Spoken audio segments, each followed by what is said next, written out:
Hey, we're doing ink. Ink is our next one. I think you're gonna like it. It's a little bit different. I hope you like it.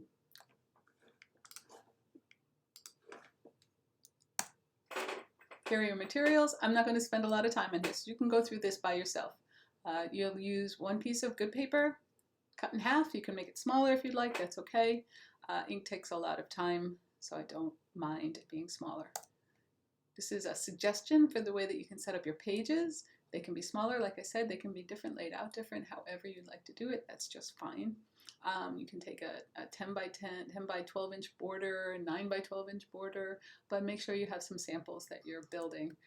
So the page that you're creating to build, this is a suggestion, 10 defined sections, 2 inches by 4 inches is a pretty decent suggestion, pretty decent size. You want use your pens. I have a bamboo pen and a speedball pen, so whatever pens you have, use them. You should have pen and an inkwell.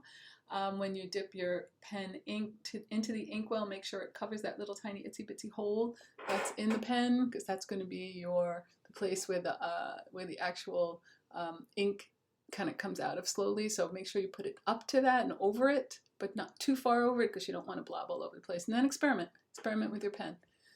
As it widens in the top and you press down on it, it'll give you more results. Okay.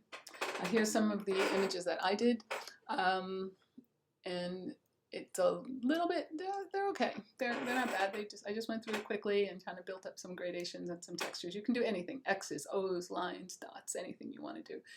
You can build up your textures slowly but surely and use those in your drawing. Set up your still life just like we always did. Clear, define light source. Cut your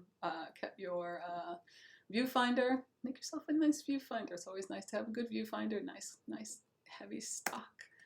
Do the math if you want to change your proportions of your final drawing. Do the math to make your proportions of your viewfinder match your viewfinder.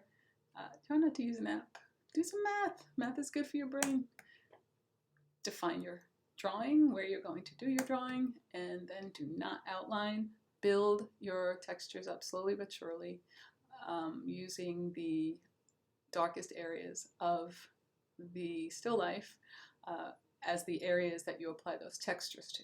So you'll be building that slowly but surely.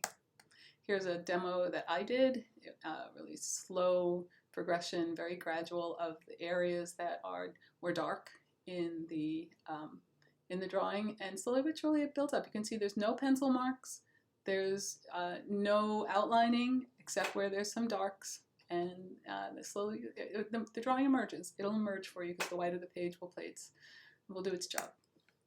Here are some samples. I'm going to go through them quickly, but I want you to take your time if you go through them. This video is uploaded as well as, this is a nice one, right? Wait, there's something behind this. Yeah, this one. This one's real nice. These little, this little fuzzy ball is really nice. But you can see the stippling to give you the shape of the sphere. You can see how the darks are built where the shadow is, so that the lights of the spoon and the dish can actually read as reflection. That's what you want to pay attention to. Some apples, we've done apples. You can think cross contours as your building blocks as well. This was a student in my class last semester, I think, and this was quite nice drawing, I thought. Applied those textures really nicely to the different parts of the still life. This was also from a final project, which will be given to you relatively soon. I think after the ink project, we'll start on the final project. And we'll be on our way to the home stretch. Okay, you guys. See you soon.